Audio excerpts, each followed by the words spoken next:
สวัสดีค่ะทุกคนวันนี้นะคะตาจะมารีวิวนิยายวายแนวแวมไพร์นะคะที่มีชื่อเรื่องว่า Vampire the Day นะคะรังสิมันต์อาบจันทราของนักเขียน Lover Router เรื่องนี้นะคะเป็นโคโปรเจกต์ของ Lover Router กับ Series 17นะคะแต่ตาจะขอรีวิวนิยายวายเรื่องนี้ก่อนนะคะเพราะว่าใกล้จะปิดตอนแล้วนะคะแล้วก็คือแบบอ่านแล้วมันสนุกมากนะคะอยากให้เพื่อนๆลองไปติดตามอ่านกันเพื่อไม่ให้เป็นการเสียเวลานะคะเรามาเริ่มกันเลยนายเอกของเรานะคะชื่อว่าเดนะคะหรือว่ารังสิมันนะคะ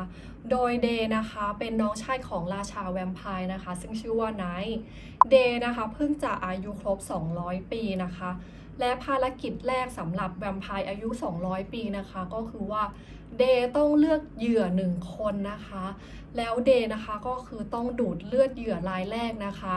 ทั้งหมด3ครั้งหลังจากนั้นเดก็คือต้องฆ่าเหยื่อรายแรกทิ้งแวมไพร์นะคะมีความเชื่อว่า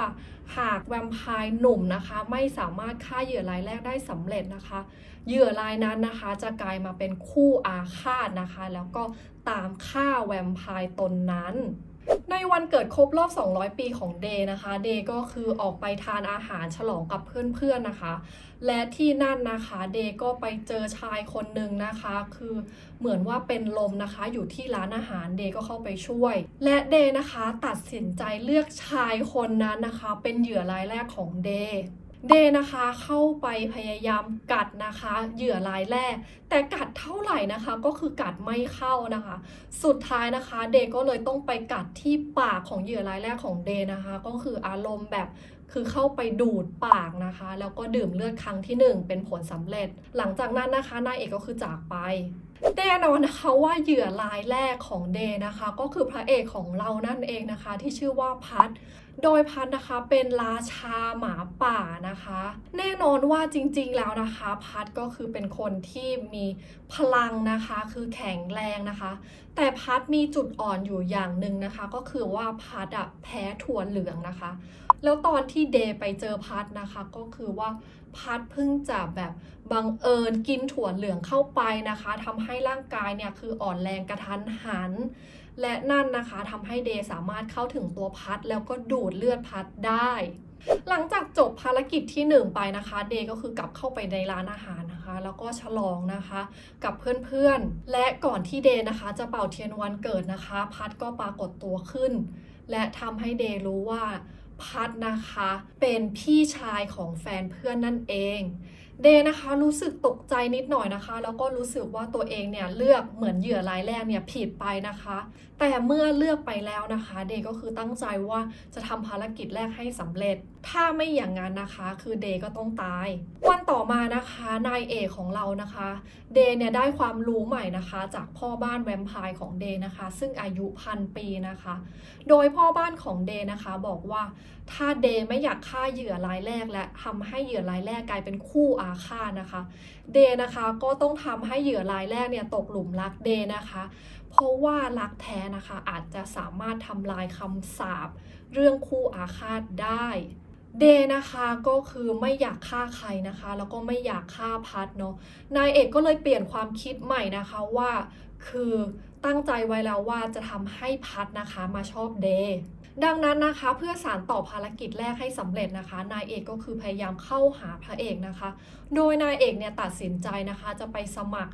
งานนะคะในสถานบันเทิงแห่งหนึ่งนะคะซึ่งเป็นสถานบันเทิงของพระเอกตอนแรกนะคะเดกะว่าจะไปสมัครงานเป็นเด็กคอยเอนเตอร์เทนแขกในร้านนะคะแต่พอไปถึงสถานบันเทิงแล้วได้พูดคุยกับพัทนะคะตำแหน่งที่เดได้มานะคะก็คือแฟนทดลองของพัทนั่นเองและแน่นอนว่านะคะในคืนนั้นเนี่ยนายเอกก็คือเริ่มทำงานเป็นแฟนทดลองของพระเอกเลยนะคะทั้งคู่นะคะก็คือแบบเข้าไปนัวเนียกันนะคะแล้วก็มีจูบกันสุดท้ายนะคะนายเอกก็คือเผลอไปกัดปากพระเอกนะคะแล้วก็ดูดเลือดพระเอกเป็นครั้งที่2สิ่งที่เดนะคะไม่รู้ก็คือว่าการที่เดเข้าหาพัทได้นะคะไม่ใช่เรื่องบังเอิญแต่เป็นแผนของพ่อบ้านแวมไพร์ของเดย์เองนะคะแล้วก็ของพระเอกโดยวิลเลียมนะคะหรือว่าพ่อบ้านแวมไพร์ของเดย์เนี่ยมีความเชื่อนะคะว่า เดย์กับพัทนะคะเป็นคู่ชะตากันตามคำทำนายโบราณและเดย์นะคะจะเป็นคนที่ยุติความขัดแย้งในฝูงหมาป่านะคะแล้วก็นำความสงบสุขนะคะมาให้กับทั้งหมาป่านะคะแล้วก็เผ่าแวมไพร์ความขัดแย้งในฝูงหมาป่านะคะเคยเกิดขึ้นมาแล้วเมื่อหลายร้อยปีก่อนนะคะแล้วก็กำลังจะเกิดขึ้นอีกครั้งในเร็วๆนี้โดยเมคินนะคะอยากที่จะขึ้นเป็นผู้นำของฝูงหมาป่านะคะและเมคินเนี่ยได้รวบรวมฝูงหมาป่าไว้จำนวนหนึ่งนะคะรวมทั้งได้แบบสกัดยาพิษนะคะซึ่งเอาไว้ใช้ควบคุมหมาป่าพวกนี้นะคะเมคินนะคะต้องการที่จะเปิดศึกในเร็วๆนี้นะคะเนื่องจากต้นแสงจันทร์นะคะซึ่งเป็นต้นที่ใช้สกัดยาพิษนะคะคือกำลังจะตายเนื่องจากขาดเลือดของไลแคนนะคะมาหล่อเลี้ยงโดยไลแคนนะคะเป็นเผ่าพันธุ์ที่หายากนะคะแล้วก็ถูกไล่ล่านะคะจนอาจจะสูญพันธุ์ไปแล้วตัดกลับมาทางฝั่งของนายเอกนะคะเดย์นะคะก็คือหลังจากที่ได้เป็นแฟนทดลองนะคะเดย์ก็คือมีความตั้งใจจริงๆว่าจะต้องทำให้พระเอกเนี่ยชอบตัวเองให้ได้นะคะเดย์ก็คือแบบไปแบบพยายามนะคะเรียนเรื่องต่างๆนะคะตั้งแต่เรื่องแบบการทำอาหารนะจนถึงแบบเรื่องบนเตียง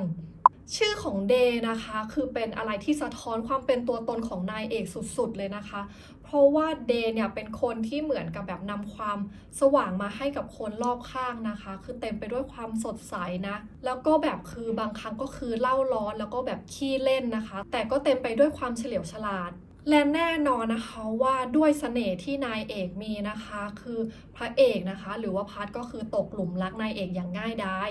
เย็นวันหนึ่งนะคะคือพระเอกก็คือกลับมาบ้านนะคะแล้วก็คือแบบไปนัวเนียกับเดย์นะคะแล้วก็แบบจูบนายเอกนะคะเดย์ก็คือแบบเคิมนะคะจนสุดท้ายก็คือเผลอนะคะไปกัดปากพัทนะคะแล้วก็ดูดเลือดพัทเป็นครั้งที่3แต่เดย์นะคะไม่ได้ฆ่าพัทเมื่อพระเอกไม่ตายนะคะคือเดย์ก็คือเริ่มกังวลว่าหากเหยื่อไม่ตายนะคะคือเหยื่อจะกลับมาทำร้ายเดย์หรือเปล่านะคะคือพัทเนี่ยจะตามมาฆ่าเดย์ไหมแต่เดย์นะคะก็คือไม่ฆ่าพัทนะคะเพราะว่าเดย์ก็คือแบบเริ่มตกหลุมรักพัทไปแล้วแต่กลับมาที่ฝั่งของเมคินนะคะเมคินก็คือสืบจนรู้นะคะว่า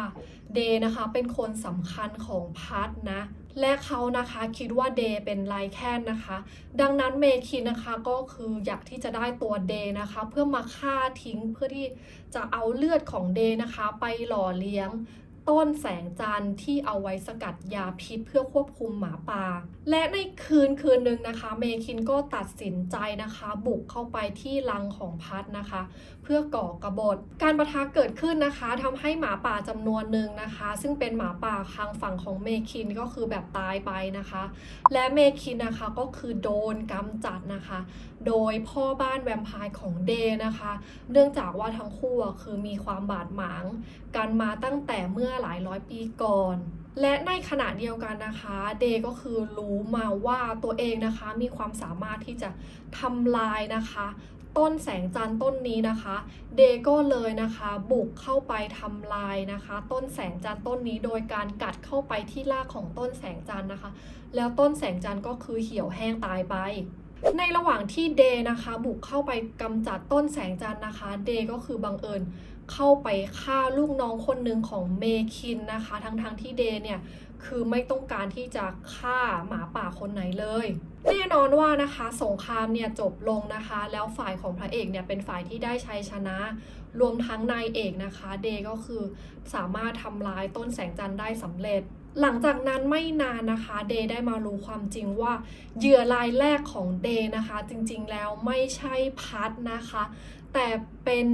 ลูกน้องของเมคินนะคะที่เดย์ฆ่าไปเมื่อวันก่อนนะคะโดยเหยื่อรายแรกของเดย์นะคะเดย์ได้เลือกไปแล้วนะคะเมื่อ1ปีก่อนนะคะโดย1ปีก่อนครบรอบวันเกิดอายุครบ200ปีของเดย์นะคะ